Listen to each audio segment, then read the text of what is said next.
I didn't write this big enough for you to see, but you can come up afterwards and look at it. But basically, it's just a calendar of the year, kind of what's going on in your hive. And so this is the brood. We're gonna, we've pretty much passed the peak brood point, and this is the mites that's going to be going up. So we're going to talk about mite treatment tonight. Now, we're going to talk about oxalic acid, and we can't really recommend it, I think, is what basically it is. But I'll say this is what I do, and yeah. What Richard does, he does oxalic vapor in March, because at this point there's not a lot of brood and everybody's exposed, and so the vapor will actually work. You need it 45 to 50 degrees for the winter cluster to open up, so that vapor can get in there on the bees. And then in June, he does the sponges, and that's the same thing I do. Is August, changing out your sponges, and then you're going to harvest honey in here somewhere. Is everybody doing that, like second week in August, or when do y'all do your honey? I'm waiting for you to advise me. I usually do my first year. Yeah, I used to do it 9/11, just so I wouldn't forget. And Richard was saying more August 15th when he starts. Now he's got 900 hives, so it takes him a little while. So yeah, we're getting close to that point. After you pull it, I like to use the Apivar, however you say that. Apivar strips. Yeah, I like the strips myself. Once you get your honey super off, and then feed 2-to-1 syrup if it isn't 110 pounds, your hive. So if they don't have a lot of food, also feed them pollen patties. And then he does oxalic vapor again in November. And I think that's Jerry, you do that too, don't you, around Thanksgiving? I do the vapor lately on it, but I do the I keep sponges in there until after the honey's off. Yeah. And then I do the Apivar. Okay. And that's what I've been using the last 2 years. Okay. By sponges, you mean oxalic acid sponges? Yeah. I'm sure we're talking about the same stuff. Yeah. And of course, September, now they're developing their winter bees. So, and then looking at your hive, Jerry and I were talking before the meeting, and we're not seeing a whole lot of honey compared to last year. Last year, I was just stacking box on box, and they were just filling it up with honey. This year, it's really short. We're seeing a lot less honey. But what you want to leave them now, the bottom, make sure you've got a couple of full honey frames on each side. Part of that's insulation for them. It's not only food, but it helps insulate the box a little bit. And on your second box, you're going to have some brood in there. And of course, most of the time, you'll see the frames. If you look face onto a frame, they'll kind of do the rainbow where this is the brood here and honey up here. So have the full honey frames on the sides, which they normally do themselves. And then, the lesser honey in the center. And then if you've got that, hopefully you've got about 100 pounds of honey for them to eat on in the winter. And then you can harvest that top box. Okay, this is Nicole's presentation.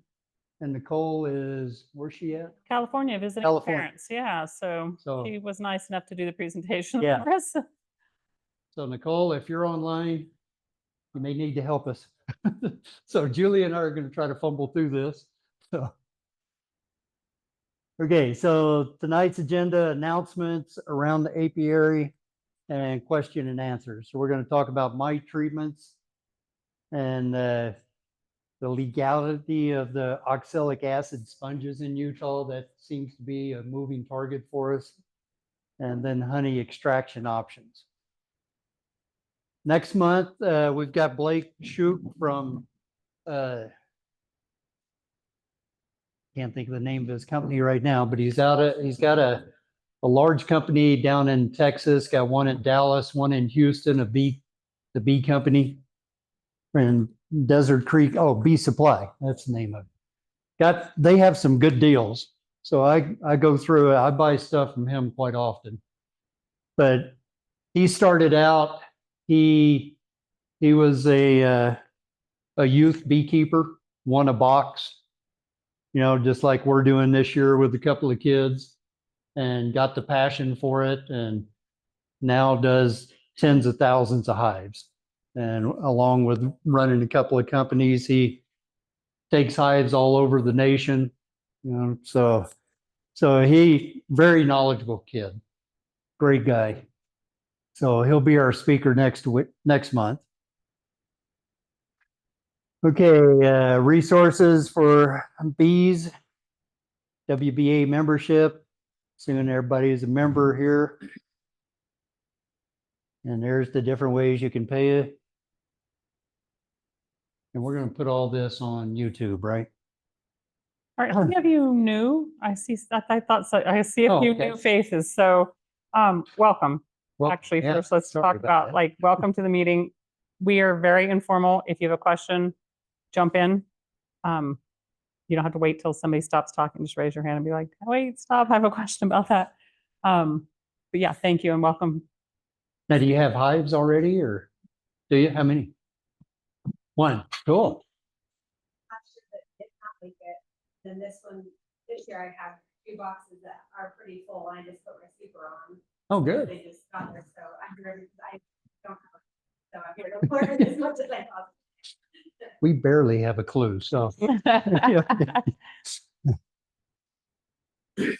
Okay, so Jen was going to be here today. I thought she was going to run the hive inspection, so I'm not sure where Yeah. she is. Yeah. So Jen is our coordinator for mentors. If you need a mentor or you want to be a mentor, and I'm mentoring 4 or 5 people right now, and Julie, I know, mentors. Yeah, I've got quite a some few. So folks, and if you want a mentor, just email her. We're happy to match you up with somebody in the club, hopefully close to where you live. So that either you don't have to drive far to go to their hives, or they don't have to drive far to have to come look at your hives. Mhm. Oh, it's nice to meet you, Camille. Yeah. Good. Yeah, I answer the phone. So if you call this warm line, you're going to get me. Okay, register your hives, and that way you get the little postcard, and they'll let you know if there's any diseases in the area, things like that. And they're really good about coming out and inspecting your hive if you ask them to. So yeah, they can come twice a year, I believe. So registering your hives with the Department of Agriculture is different than like joining the club. So when you join the club, that's just like membership and like a meetings and mentoring and that kind of stuff. But registering your hives, it's not mandatory in the state, but we highly recommend you do, because they will contact you if there's foul brood within like 2 miles of your area. They'll also contact you if they're doing mosquito abatement in your area and they're about to spray, so you can cover your hives ahead of time. But again, they'll come out and inspect your hives, make sure you don't have any foul brood or things going on in your hive, make recommendations, that type of thing. No, it's recommended. Yeah. So, yeah. And Peter, this is a guy for our area, the county, at least my area, Peter Summer. He came out, he was great. He came out, looked at my hive about a month ago, gave him painkiller and help. Yeah. So, yeah. So Peter is the Salt Lake County bee inspector. yeah. There's also Utah County bee inspector. If you happen to live in Utah County, a Davis County bee inspector, I think. But so in addition to the state coming out to inspect, you could also have Peter or Claudia, who are the county inspectors, come out and help as well. And actually, the only way Peter and Claudia get paid is if you call them and say, hey, can you come inspect my hives? So we highly encourage people to do it, because they do a lot of good for the beekeeping community, and it helps them they don't make a ton of money at all, but at least gives them something, for coming out. So. Yeah. And after the meeting, I'll give you Peter's number so that you can contact them. Peter then will contact Claudia. He schedules them, I think, through Claudia, right? I think that's what he does. Yeah. I always just call Peter. Yeah. Yeah, I always call Jenna. Oh, do you? She covers Davis County, I guess, right now. So Actually, think while I'm they're thinking trying to about it, get I'll give you another- Peter's number. we're trying to get another inspector. Well, they have been. So it's Peter Summers, SOMERS, and he's 385-888-2521. And he does much better with text than answering his phone. Yes, yes. Oh, go ahead. Yeah, he has the only bee shop in Salt Lake County right now. It's Bees, Hives, and Honey. And it's kind of up off the railroad tracks off of, yeah. Yeah. Yeah. So, okay, sorry. Oh, yeah, that's my daughter's, but she's in the. Okay, so we are putting our presentations on YouTube channel now. The Wasatch Beekeepers 4084. Sure where that came from, but. Okay, we're doing a t-shirt contest. So we try to get our t-shirts done for the fair. Mhm. And so ends August 9th. Now this is example of what we had last year. And so if you're into designing, here we do. Yeah, just send it to wasatchbeekeepers@gmail.com. If you're really into art and you want to design a t-shirt, you have bragging rights. There aren't really any other prizes but bragging rights. But your name can Get a your t-shirt name with can be on the your art. design. But we do give a free t-shirt to all of the 60 volunteers that volunteer at the state fair. And so it's kind of fun for us all to be dressed in the same t-shirt, and yeah, people like to talk about it. Yeah. So yeah, we would love to have, last year we didn't have very many entries, so we would love to have more entries this year. They Okay, just have to so be like two color, I think. Two is the cut, lowest yeah, number of design will volunteers. appear on the front of the shirt. Design can include up to 2 colors. Must include Wasatch Beekeepers Association, be original, be a paid member using vector drawing software. Not sure what that Yeah, I mean, is. last year it was literally Oh, like man, a draw. screenshot. So, Yeah. would so be PowerPoint, it's so. easier for the printer, the t-shirt printer, if we have like vector software, but like if it's in a, decent resolution, we can make it work. Yeah. And we own your design after you give it to us. So August 9th, and send it to Wasatch Beekeepers. And put the subject line T-shirt design contest 2024, because we get a lot of different emails on that, in that Gmail account. Question, Over here. is the Beehive logo that the state uses copyrighted?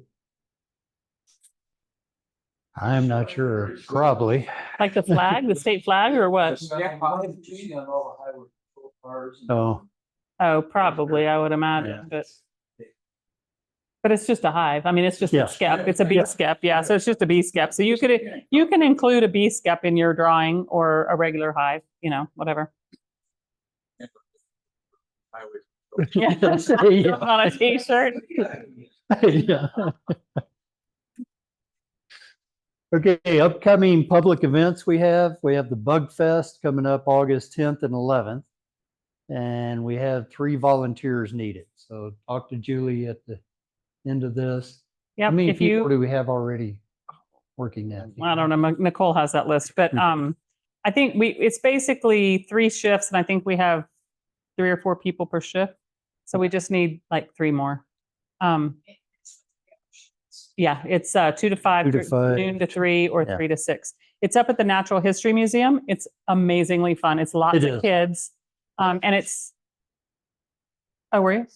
Oh, perfect. Oh, we'd love to have you. Yeah. So make sure I have your phone number and everything before you leave tonight. But it's really fun. And we have a tabletop observation hive that we take out and with a marked queen in it so people can look at it. We have a backdrop that's like the inside of a hive and it's got a queen. And then we've got like bug glasses kids can put on and antenna and bee suits and stuff. And then they like a sort of like a selfie booth. And so they can stand in front of that and take pictures. It's just a fun day. It's a really fun day. Yeah. So, and it's indoors, so it's not too hot. Yeah. Yeah. And dun, dun, dun, dun. Dun, dun, dun, dun. Rosemary.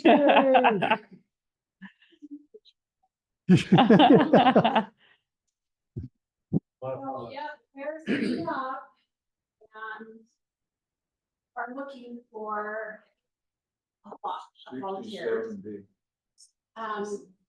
We asked that we have 2 volunteers per shift. The shifts are 4 hours. On the weekdays, they start at 10 because school children are allowed in the fair before noon. So they have a whole bunch of things for the kids to do throughout the fairgrounds. So that bee booth gets really busy in the morning with school kids. And it's a lot of fun. I'm not going to tell you the building is super cool. It's not. Although But- they're working on it, right? Yeah, Yeah. always. It's kind of like the rooms. They're they want us to do a couple of different things this year. So they're asking for presentations, like 15-minute presentations, and they'll schedule those and they'll be on the state fair schedule. So people can look it up and like, how do you do honey? The process of what happens as a bee is the queen lays an egg and process that it goes through that and talking about bee diseases and there's all kinds of things that you could do a 15-minute short presentation on. We do provide educational pamphlets and information especially for kids, because they're pretty curious. We have a massive observation hive, and we have to have 2 volunteers per shift because you have to keep an eye on that observation hive. We are responsible for it. It belongs to Kevin. Correct, Kevin's last name. Cook. And at the last shift kind of puts the hive to bed. It does have a vent that allows the bees to go in and out, so they can fly over to the fairgrounds and collect cold syrup and syrup, all kinds of junk. It's so healthy for them. All the sugars. The queen is marked. We've asked people to mark her this year in a neon color, so we can really spot her. She gets hard to spot. But kids are really great at doing that, so just ask a child. Yeah, it's amazing. Yeah. And it is a lot of fun. You do a lot of talking. You don't have to be an expert at all. I mean, the main thing people want to know is like, where's the queen? yeah. What's the difference between a girl bee and a boy bee? Yeah. Ask about honey. They ask about How do they make a queen? Or there more than one queen? A lot of them will ask that. Yeah. What I've seen talking with kids about it is the distinction between yellow jackets and bees. Yeah, So so we we talk a lot Yeah. about that, because Yeah. people will come up to you and say, hey, I've got a hive or They this. call it Yellow jackets, yeah. They yellow jackets, yeah. Walt has made a really neat display for the fair this year. We've got a lot of neat new things for our fair booth this year. He's taken bee boxes and stacked them up, and then he's cut out of wood little hexagons and they're little doors. And then underneath it, there will be pictures, and like it'll have a question at the top, is this a bee or is this a wasp?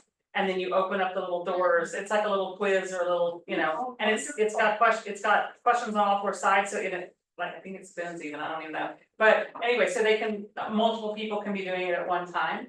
And yeah, he's done a really neat job. It's not completely finished yet, but it's gonna be something fun that they can use to like help identify bee versus wasp. Versus fly even, because some of them actually, some flies actually look like bees, and so yeah, so we'll have that. We're gonna have a pollinator section. So last year we did have some pollinator plants. We're gonna have a bigger pollinator section this year that Michael and I are working on. We've got a pollinator brochure from the Utah Department of Agriculture. They've given us like 1,000 copies of it's a long brochure, but I mean, it's got lots of ideas for pollinator plants. So yeah, that'll be another thing we've added. What else? Is there a sign up sheet? Yeah, so you Yeah, just you can go scan. to this website right here. And it's, you can pick, your date and time, and it's very easy. Just log on to that, will pop up with 2024 volunteer sign up sheet. And if you make a mistake or you have an issue, you can contact Nicole or myself, and we can log in and fix your mistake. So I'm Rosemary Bennett. And, then we can get you on the right thing. The fair provides you with your ticket to get in and parking. And parking is always an issue at the fair, so be aware that not only can you park across the street, so if you can take tracks. So I think we voted as a board that we're gonna provide a tracks ticket to everybody who wants to come on tracks, because tracks literally stops right Right on the there. street where you have to go in the gate to that's the Right closest to our across the building. line. Yeah. And so we will provide a free tracks ticket if you would like to take tracks instead. And I will say, if you sign up for a Friday or a Saturday night, there's a concert. I thought last year, a year before, I had gotten there way early. There was zero parking. I drove around for like an hour and a half. I was like 45 minutes late for my shift. I felt so bad, but literally there's like nowhere to park on concert night. So just know, like, if you're going to go on a Friday or Saturday night, just take tracks in. Like, it's just so much easy. Yeah. And usually the sign up sheet says till 10, but most often you don't get out of there till 11, because people are fascinated. And it's amazing how late they stay at the fair. Yeah, on the weekends especially. But Yeah. but if you need to go, we're not going to make you like stay. We can close up. Like, if you need to go at 10, we can close up, and yeah. Oh, anybody have questions, or you're so excited, right? Just to have at least one shift at the fair. It's really a lot of fun, and I would advise you to take some cold water. Yeah, You'll take a go water for bottle. Water, because we really do. And a mint. Hell yeah. I always have that. Yeah, cough drops, yeah. My So, wife and I were there last year. They love trivia. Yeah. Anything about Yes. these, it's trivia. yeah. Yeah, so last year, and I think we're going to do it again this year. Last year for the kids, if they had, we would ask them just some random trivia question about honeybees, something simple like, what's the boy bee called? And if they answered it, even if it was wrong, we gave them a honey stick. And so, yeah, I think so. I don't know. I don't think we've actually talked about it, but we can. Yeah. Yeah. Yeah. Yeah. Really fast. Yeah. Yeah. But it's, yeah, it's really fun. You can sign up for more than one shift. Like, if you just love it and you want to come back, you can sign up for more than one shift, whatever you want. 6 last year. Yeah. I got 4. Thank you. You were the winner. It's fun, no. You did Yeah. 6. It is a lot of fun. Fun, the only pain and the rest of it's fun. You walk around the fair. Yeah. Yeah, you can walk Yep. around the fair after your shift. You can stay all day if you want. Okay. Thank you, Rosemary. There's some more fair information here after these slides. I'll kind of go over those.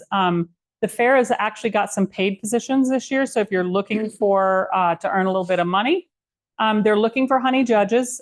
There is a honey contest, which we actually didn't talk about. So the honey contest, I will put up on the Facebook page when it's open, but you can enter online on the state fair page when it's up, but you have to take your honey to the fair the Wednesday before the fair opens, like before 6 p.m.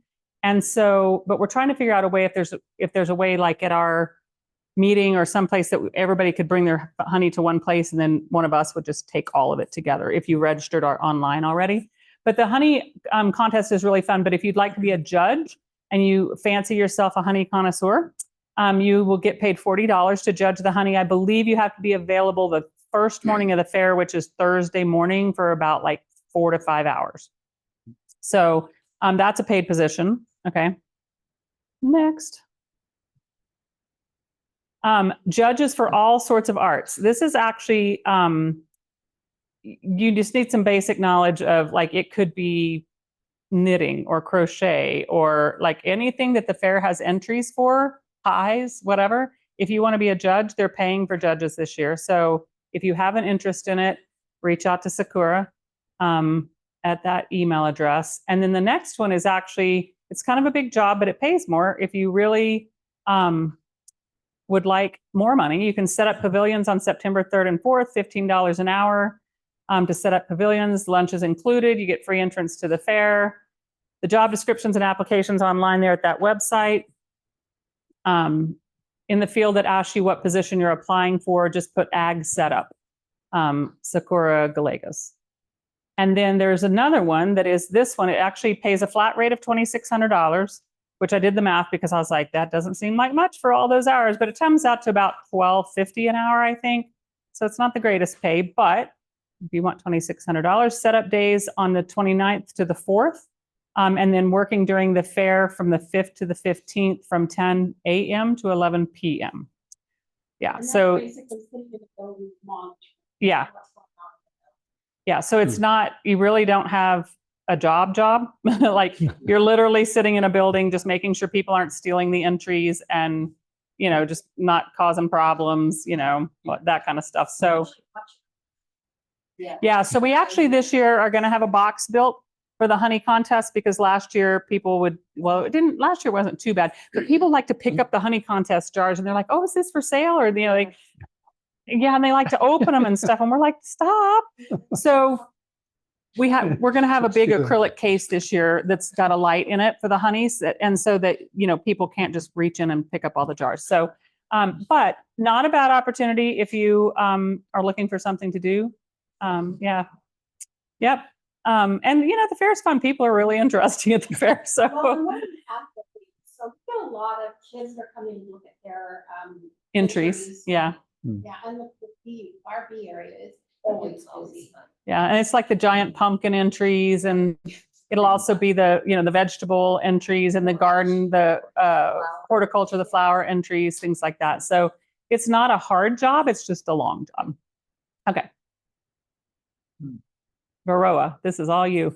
Oh, is it? Yeah, go for I it. should have Jerry doing this. Yeah, it does. It's scruffy there. Okay, mite populations peak in August. It's like we're going to be going up. Treatment's critical once the honey's removed. So use a treatment that can withstand the temperatures like Apivar, because what are oxalic acid sponges, what above 85 degrees? That's my. Formic acid will cause damage. Yeah, formic Okay. acid, if it's too warm, Will kill the queen, kill old queens anyway. Yeah, you really only have two options kind of this time of year, and I think it's Apivar and oxalic acid. I think HopGuard is even too hot for HopGuard right now. Hmm. But anyway, oxalic acid sponges work great. I would encourage you not really, you know, officially to use them, Yeah. because evidently there's some like, Yeah. you know, Not as a representative yeah. of WBA. Yeah, I like them. yeah, they work really Jerry well. makes them.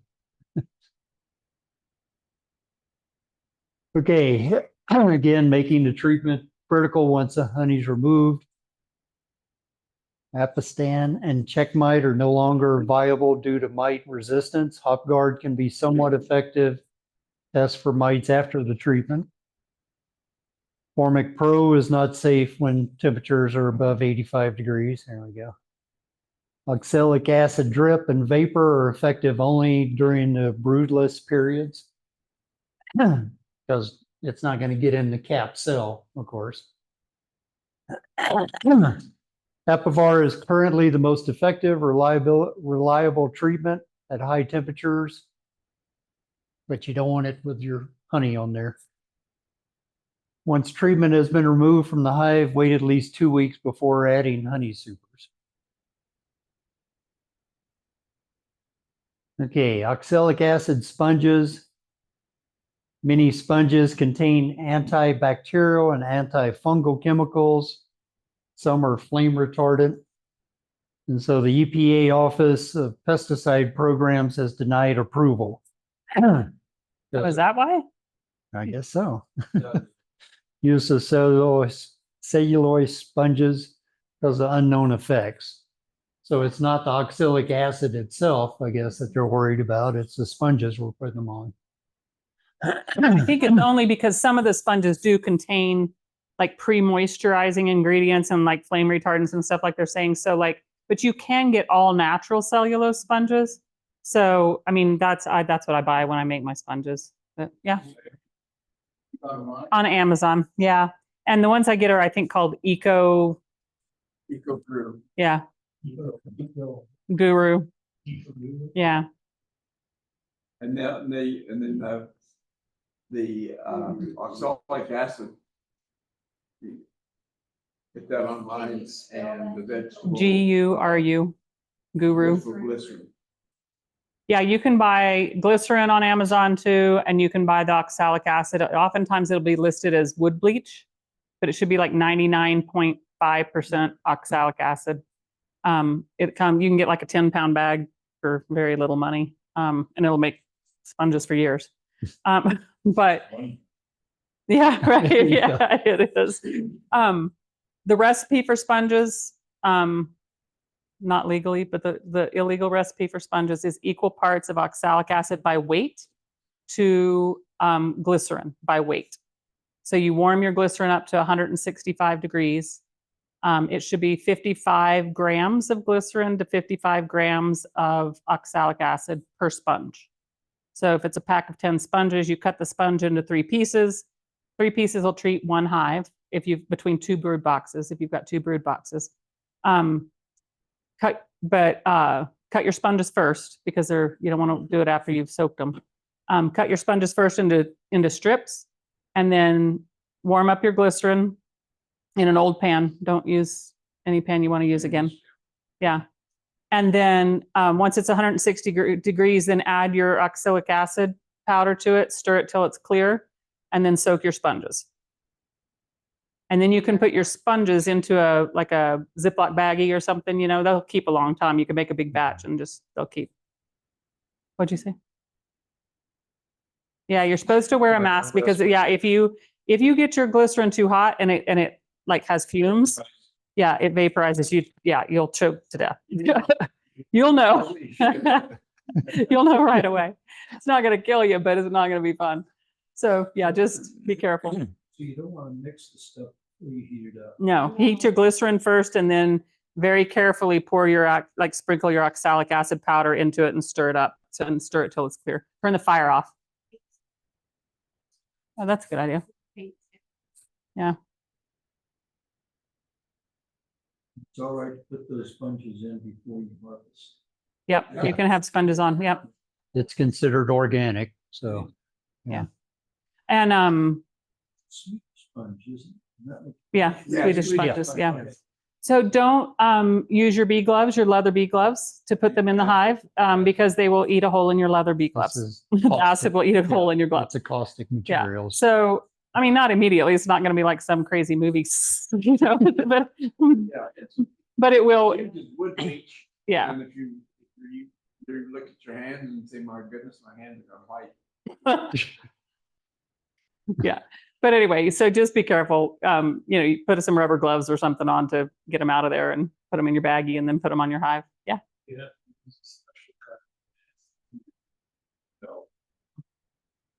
I don't wear a mask. I just am really careful. Not vaporizing. Yeah, just make sure your temperature of your glycerin is no more than 160 degrees. Make sure your fire is off. I do it outdoors. I just bought a little hot plate. Yeah. For like $10 or got it from DI. And then I bought a pot from the DI, like a little skillet, a stainless steel skillet from DI, and then I just heat it up and I use a candy thermometer to make sure it's not more than 165 degrees or 160 degrees. And then I shut the whole thing off. And then especially if you're outdoors, you're not gonna have a lot of vapor. Don't lean over it. Yeah. Yeah. Don't be. The time you need a mask is if you're doing vaporization. Yes, yeah, if you're gonna vaporize your hives with the oxalic acid vaporizer, you need to wear a mask. But you still don't want to get close to it. No. No, making the sponges and get sneaky. Yes. And you can drink out of a hose, but you used to do it. Right. Okay. And Jerry will test your sponges if you think. If you Very good. do. So, That's why you're pressing the tip of his tongue. Yeah. I hope by the response. Finger on the sponge. What's on your tongue and you Yeah. get a zap out. It gets zapped. That caustic just works right away. Spinach. Okay. So, There's the actual law. yeah, information on it. And What about the different media? So I don't think they've actually ruled on it. So the problem is they ruled on the sponges first and said, okay. Yeah. And then they realized there was stuff in the sponges, but if you go out to, I forgot the guy, Randy Oliver's website, it's scientificbeekeeping.org. Right here. He uses, he has tried lots of different things, and actually one of his most successful things were cotton rounds, like 3-inch cotton rounds. really, And 100% cotton, like, you know, what you would do, you know, makeup or whatever, you know, use to clean your face or clean stuff. But he did more cotton rounds, I think he did like 6 or 9 per box or something like that. But yeah, That's my question, is it just because of the medium that we're Sponge. on it, it's not the method, it's the. Yeah. Okay, thank you. EP. Clarification. I. because before sponges came along, we soaked whole rolls of blue shop towel in the same stuff. And then you just pulled your shop towel off and set it on top of the box. The thing with that was the bees would often tear it up and get rid of it before, you know, it had really done much good. And so the sponges, they don't typically tear up, they might propolize up a little bit, but they don't tear them up and carry them out. And so the sponges seem to work really, really well, but then they were like, yeah, some of these sponges have some quirky stuff in them, so. But yeah, cotton rounds, anything that's more natural, I mean, I would imagine you could even put a piece of cotton material in there, you know, just natural muslin. Or linen or, Flannel, cotton. yeah, so, David's still using the blue towels. oh, is he? Yeah. yeah, I think some were using one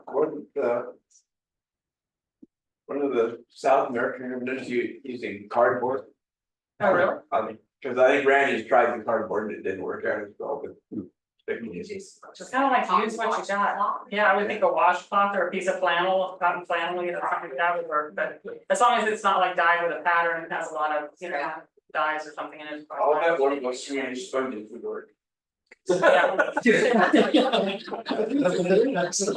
I'm sold on It's just our disclaimer, you know, because technically we're supposed to not promote. Yeah. And of course, whatever the WBA does, the state can do more than that, but they can't do less than whatever that law is. Okay, winter preparation. What's that? So hives appear alive and well over the summer, but as soon as they start getting attacked by the mites transfer the viruses to the bees, and suddenly you got a dead hive. And this year, if we don't have enough honey, we're gonna have to do candy boards, and you know, we're gonna have to feed the bees, depending on how much honey they produce. $11 bag of sugar now costs you $30. Yeah. That's right. Look for it on sale. That's what I do. I look for Smith's, the 20-pound bags of it, and you know, yeah. Okay, bees are going to be very busy again, July, August. Colony is now at or just past its peak population. Bees bearding on the front entrance, especially with these hot days in the evening. That's not a swarm. They're just trying to cool off. So they'll be down there flapping their wings. Still very busy. Not a lot of nectar and pollen out there. And I notice now my bees have all shifted over to the catnip bushes. Mm-hmm. It'll be interesting to see what that honey tastes like. Bees may be fighting at the front entrance, so you may have robbing going on, if that's the case. Now, Jerry made some screens last year. I don't know, you making these again this year, Jerry? Oh, I've got a bunch of them that Do ya? I've never used them. I put them on last year after, But I got the thing one is, from once you. They start robbing. Yeah. and basically Somebody wants some. you'll set this up at the entrance of your hive and do it at night when all the foragers are back in the hive. Otherwise, they're not going to figure out they're going to be hitting their little heads on this trying to get back in. But when they leave in the morning, they'll realize, okay, I got to crawl up to get out. So the robbers will just be coming straight in and won't be able to get in. The wasp, same thing. It's going to deter robbers from coming in. And Jerry just put one screw there. You just screw it on. Real simple. Yeah. Some cracks on the edge, put a little dab of tape on them. Yeah. What kind Pass of a that cap- around. What kind of a cap do you, oh, I see. So it's got the gap set up there already. Yeah, it works pretty good. And I guess you can buy commercial ones also. Oh, but I'll give you one.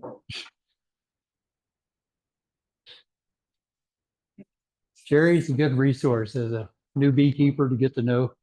He makes sponges, he makes robber screens, he does it all, and also has a world of knowledge.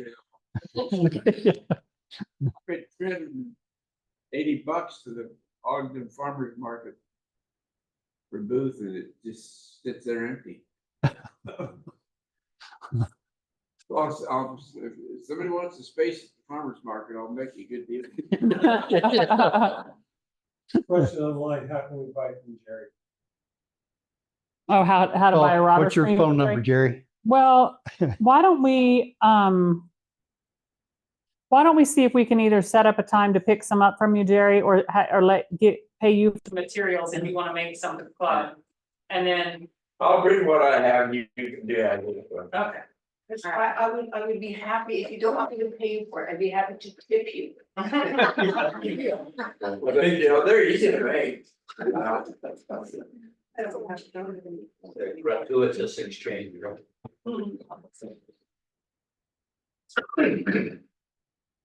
Okay, keep fresh water for your bees, of course. Especially right now when we're hitting these 100-degree days. They need water. You can locate it inside the hive, put the mason jar feeder on there. I use the bucket on top, the little gallon bucket on top when I'm feeding them. I dug a little pond near my beehives for them to go to, and I've got hundreds of bees on that every day. So they'll find the water. I did that because my neighbor has a pool. So I didn't want all of them going over to, and my neighbor hating me. Yeah, they do. Now, Julie has a trick with the My neighbor? peppermint. Yeah, so I have a neighbor with a pool, and no matter what I do, I mean, the bees, because they like to go in the cracks of all the decking, and because where the pool water sits, so they don't drown in the water. But then the kids get up there and run around and they're stepping on the bees and getting stung.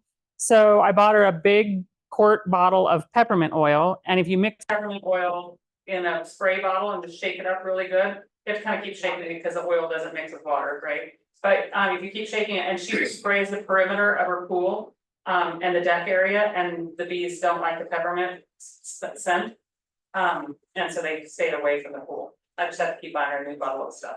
Actually, the little oil, you can get the little canisters of it, or little.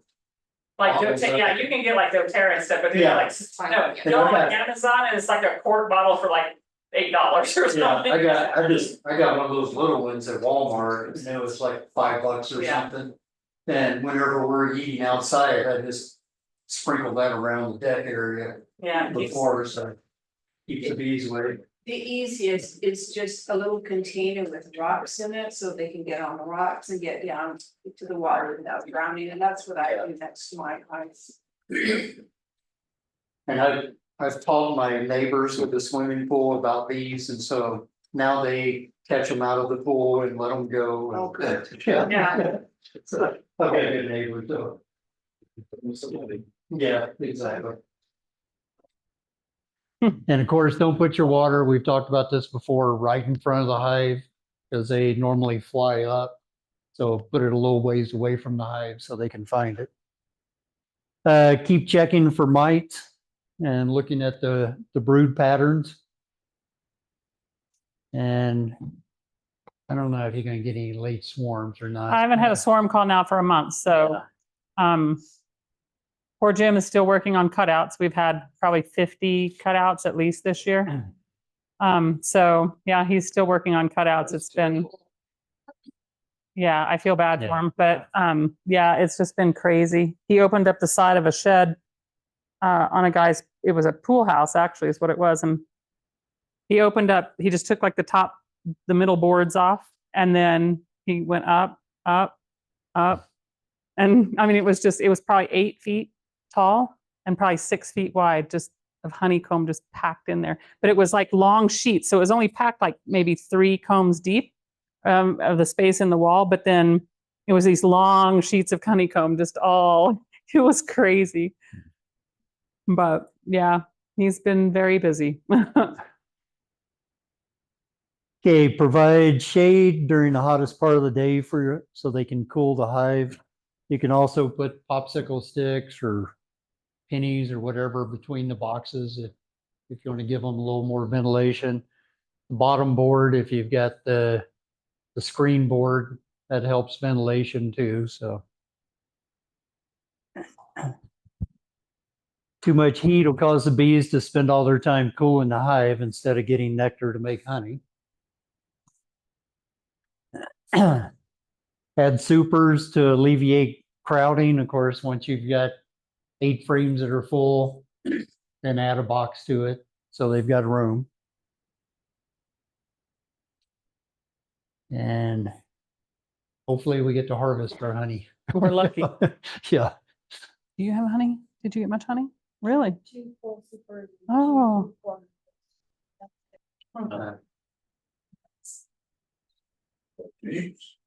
No, I use me, I can lift, I keep some of my broods, but I can't lift for honey, I mean, it's too heavy. I can't even look at me.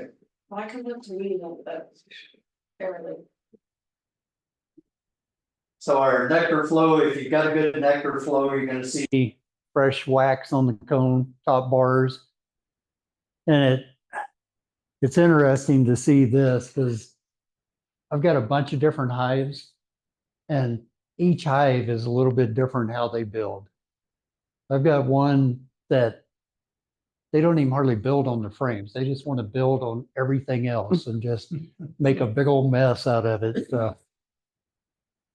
But if they've got nectar flows, they're going to be easy to work with. Foundations drawn out quickly. Bees fanning at the entrance, just trying to dry everything out. Large amounts of nectar ripening in honey supers.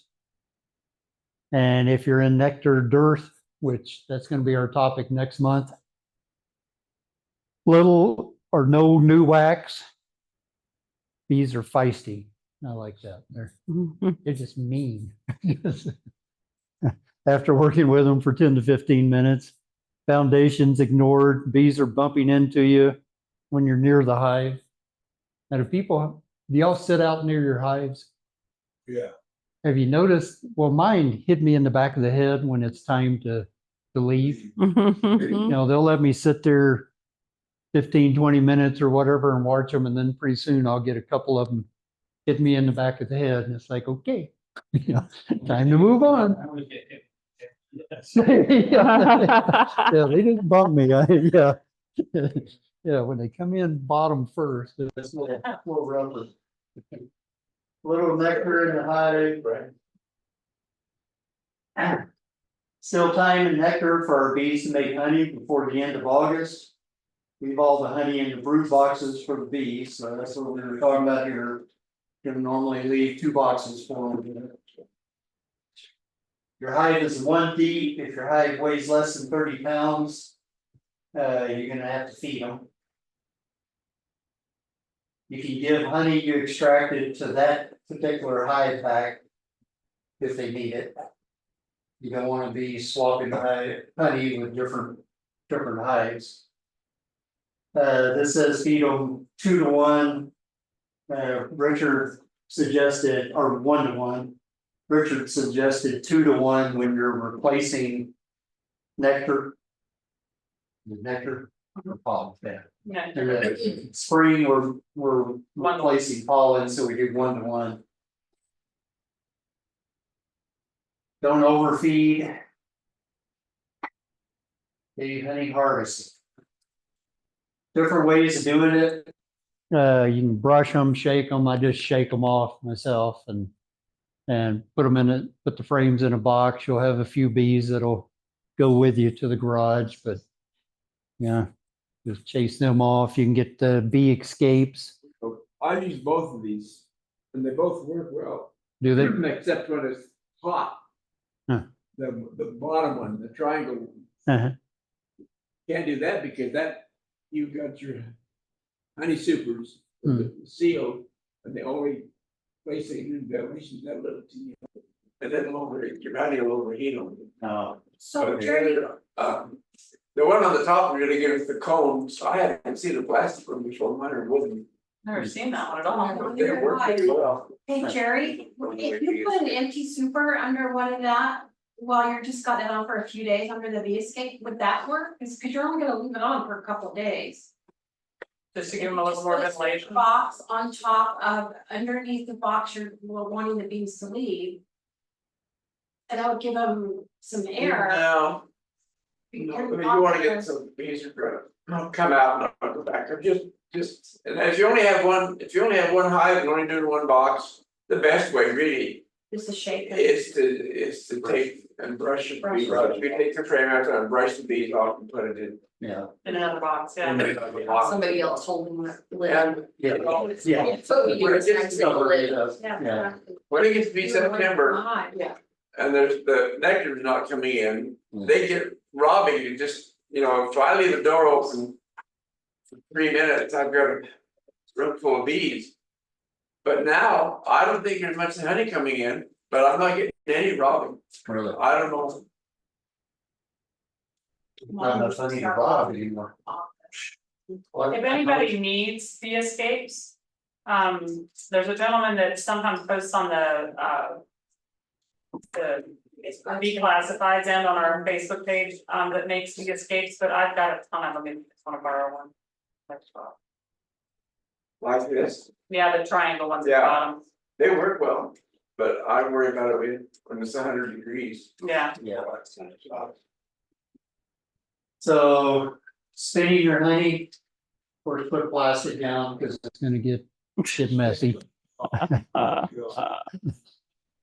Yeah. And this is just uncapping the frames. Spinning the frames, or you can strain it. Okay, Oh, you're the queen of. so I'm the queen of crush and strain. Everybody's like, why would you do that? But I've tried a spinner. The spinner's drive me nuts because there's no good way to clean them. Without, putting them in your shower or like a hose outside. I just think they're a mess. Anyway, so I actually crush and strain all of my honey. So essentially, and I forgot my bucket bench, but I take 2 5-gallon buckets.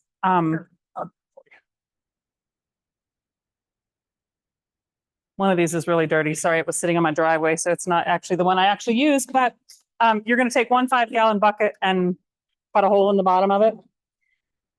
This is the one you're going to use to put your paint strainer in. This is a 5-gallon bucket paint strainer. You can get them at Ace Hardware or whatever.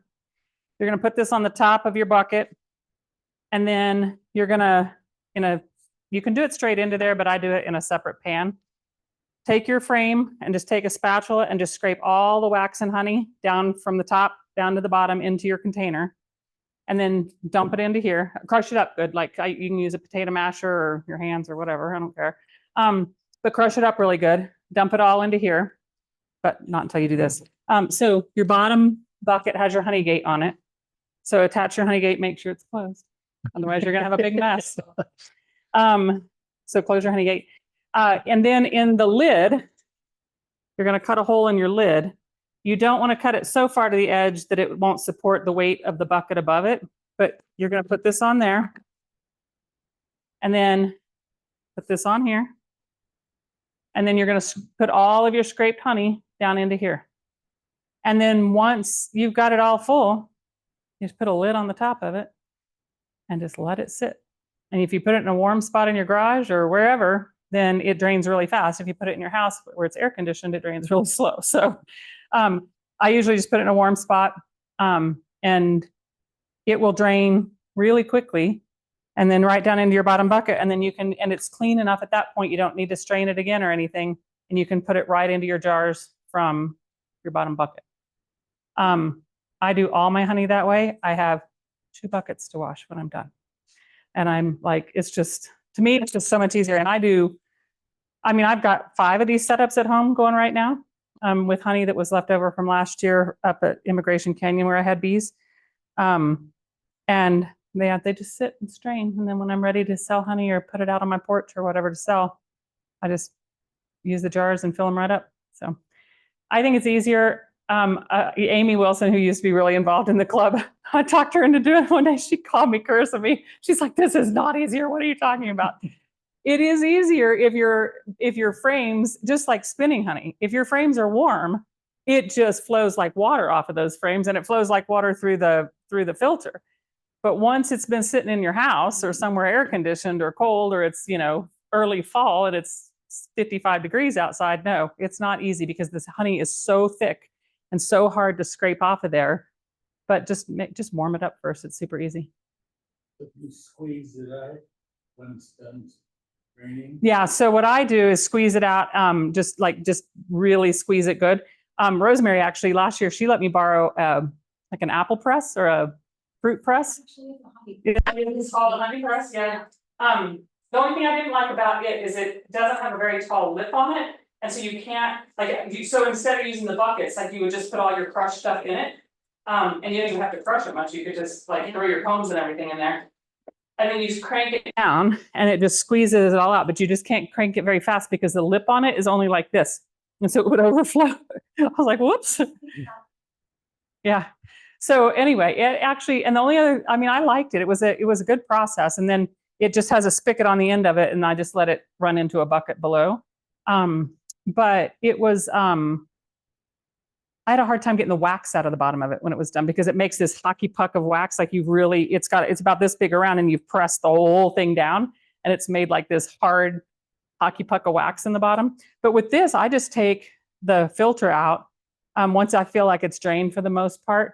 And I'll just put it back in on the top of a box out in the hive and they'll clean that wax just right up. And then I can just take the filter, I leave the filter in it, and they'll just clean all the wax up and then I can just pull the filter out and it's just all clean wax.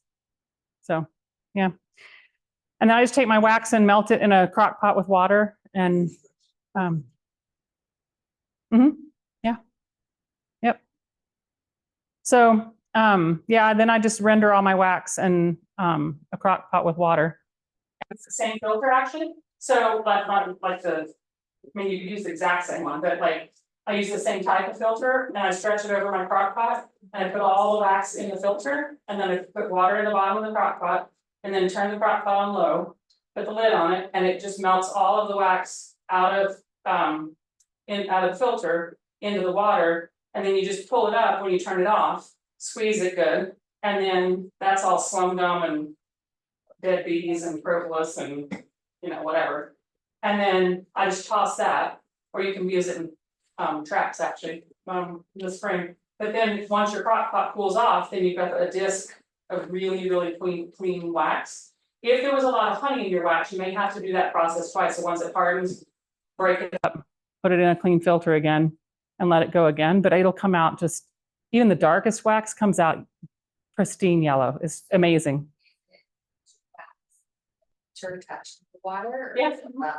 It's in the water. So when you pull it out, you do have to kind of hang it for a minute because you are going to have some wax that's stuck in the bottom. That stuff will. I always get that like grainy layer when there's always a grainy layer, the dirty grainy layer at the bottom. That's why I do it twice. So once I've filtered it and it's hard and yellow and it has that weird dirty grainy layer at the bottom, then I wash my crock pot out really well. And then I break that wax up, put it back in a clean filter and do it one more time and then it's done. layer off. Yeah. It's just. I don't know if there's filters on it, you can use, you get drapery shears. Oh, that's a good idea, yeah. You can buy them online, or you can get, I think, Walmart has them, you just cut out. That's what I use for overall, I do mine That's a with good an idea. arrow, Yeah, but you take the big piece and works great. yeah. Does the wax adhere to the crock pot?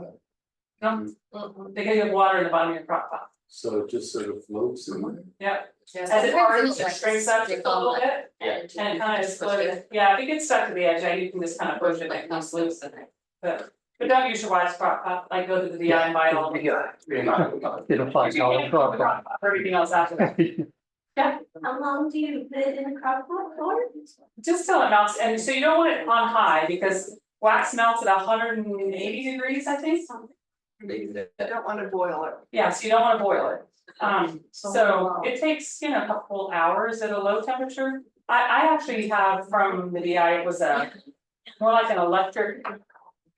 I have a rice cooker that I need to go. Oh, that's a good idea. Mine's more like, it has a temperature gauge on it, like 200, 250, so I just put it on the lowest setting and just leave it at that. So it's not a food crock pot, it's more like they call this like a roaster or something like that.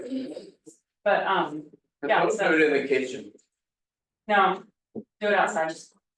Don't do it in the kitchen. Well, I do like my laundry room, but Did you go back to the previous spring? this is my family said the laundry room is a really bad place for me to do honey. It's like maybe so, but I don't like to get to the anymore, so. Metal thing. The DI is a great place to get used, like, or savers, like the savers is closer to me, but to get used crock pots, used electric skillets, anything. They even have spatulas and, gadgets and stuff, it's great, so. Any other questions? I will tell you on the top one, because it gets heavy, I do have a bungee cord that I put around here, because when this gets heavy, it starts to sag and it kind of pulls down into the bucket. So I do put a small bungee cord around the top of it, to keep it from falling through. So you don't use the method there that's on the right necessarily. I don't hang it like that, no. What's that because here?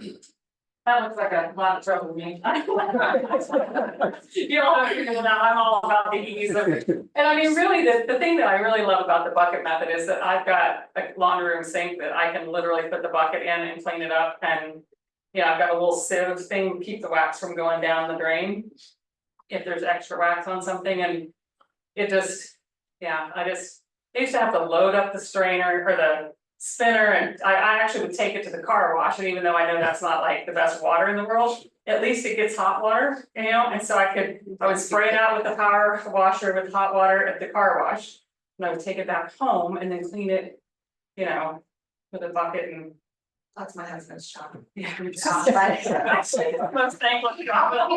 got me into bees and doesn't do much, so I'm like, you're cleaning this. I will say though, that may be the next frame, Deseret Hive up in Ogden, if you've got lots to do. They have a commercial setup where you can take all of your boxes in there. I think it's like $50 an hour or something like that to rent the space. 3 hours. Okay. Yeah. 65 or 3 hours, Yeah. the extractor holds 32 frames, they've got all the tools for uncapping, like all of that kind of stuff.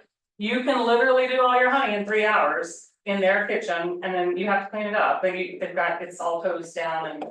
So if you have a lot of honey too, I would think that might be worth it to take it up there instead of messing up your house.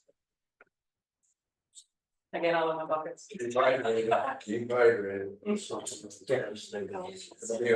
Yeah, So keep a bucket of hot, clean water, washing your hands, wear gloves. Clean messes as you go. Tea towels, I use paper towels. one of my other kind of beefs about. Like the typical way of straining honey out of a spinner is that stainless steel sieve that everybody uses, it's like 3 layers of different.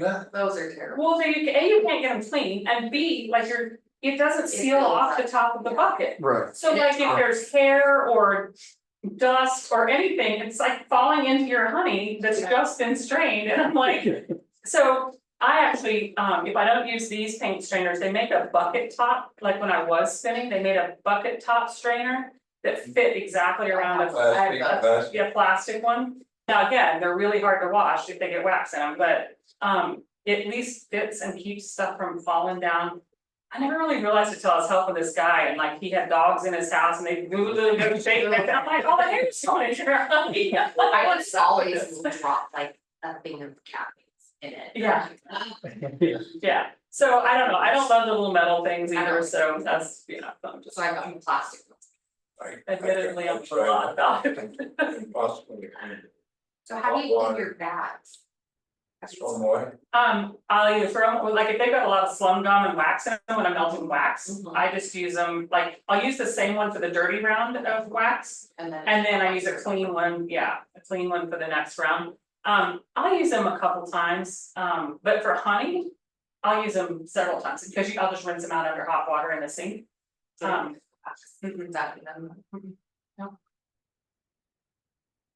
to use Deseret Hive, I would highly recommend making an appointment Yeah, and because like It'll be Richard uses them. And oh, does he? so they're, Like he uses them to Yeah. process his honey, huh? yeah, so For 9. there's a lot of people using them. So, But it's a good value. Yeah, it is. 3 hours. you do a lot in 3 hours. Yeah, 32 frame center, yeah, That's only $3. Yeah. yeah. Pretty good last Saturday, didn't it? Is that deep framed or shallow framed? Last Saturday. Oh, it was. That would probably be Yeah. good. So you could double up medium frames. Yeah, Hey, you wanna do that other? I'll just real quick, I won't do the slides, but I'll just real quick, for yellow jackets, which are gonna become a problem here pretty soon if they're not already, for robbing your hives.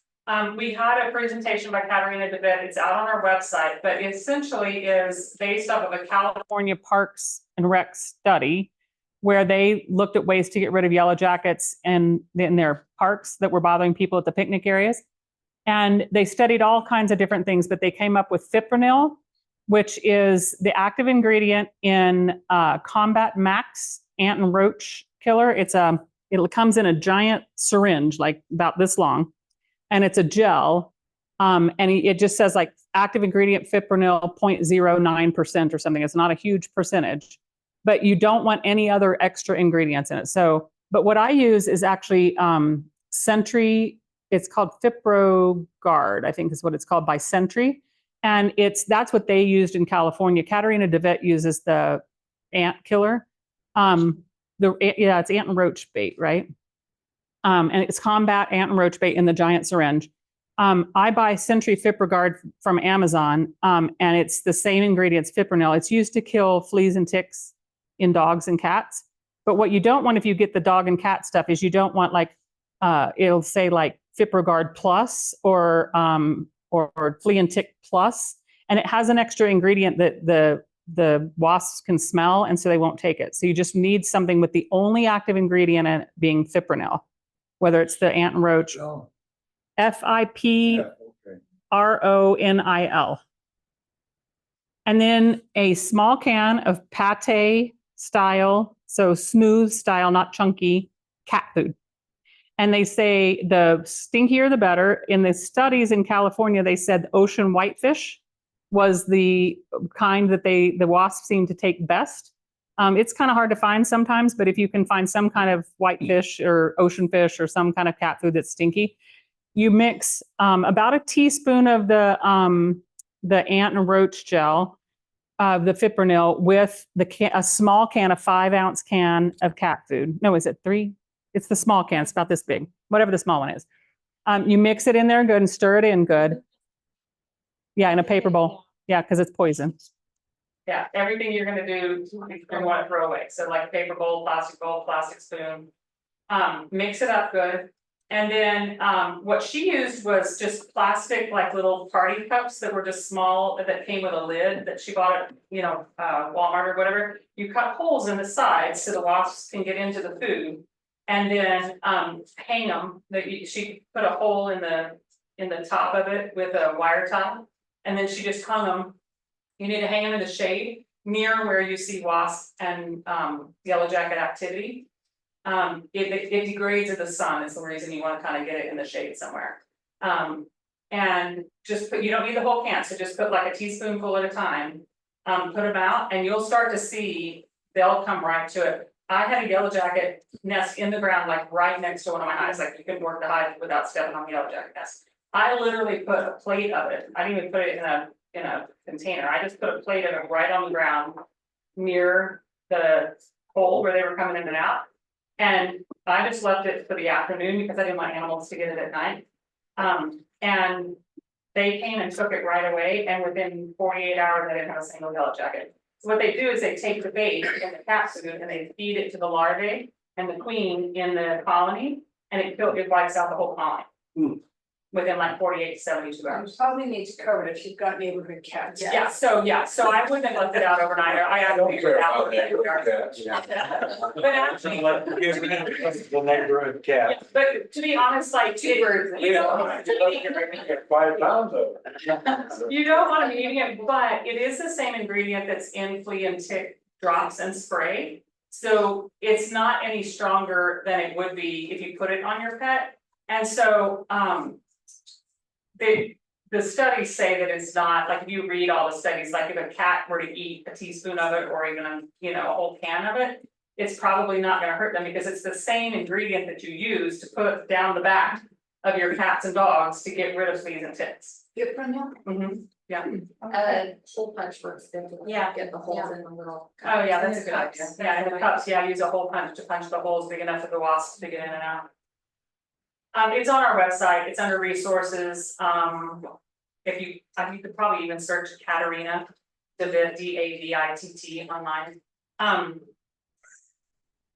Yeah, yellow jacket seeds out to make your hive, I mean, that's.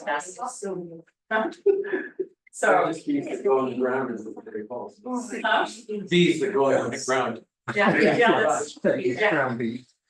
We were laughing before everybody came in because the bee hotline now gets nothing except, I swear these are honeybees, please come get them, and I'm like, where are they living? In the ground, I'm like, those are not honeybees. And they argue with me up one wall and down the other, and I'm like, please stop arguing with me. But that's why I make them, I'm like, okay, I'm like, if you really think they're honeybees, send me a picture. Send you a picture and. Yeah, and they send me a picture, and I'm like, yeah. They're yellow and they fly, so they're a bee, right? Today, interestingly though, we had 3 calls today that were people that were working out in the garden, they had bumblebees. Oh, I love some. Yeah, and I'm like, don't spray. Huh? They wanted you to come get rid of their bubble. Yeah. That's fabulous. They thought they were honeybees. Huh? They can sting, but in general, they're not defensive. I'll stink. And so I tell them, I'm like, yeah, they can sting, especially if they're gonna like, dig them up, but in general, it's not super defensive. Yeah. There's a lot of these, there's a lot of them. Yeah, I love them, I really do, yeah. Alright, anything else? Okay. Thank you guys for coming, our hives and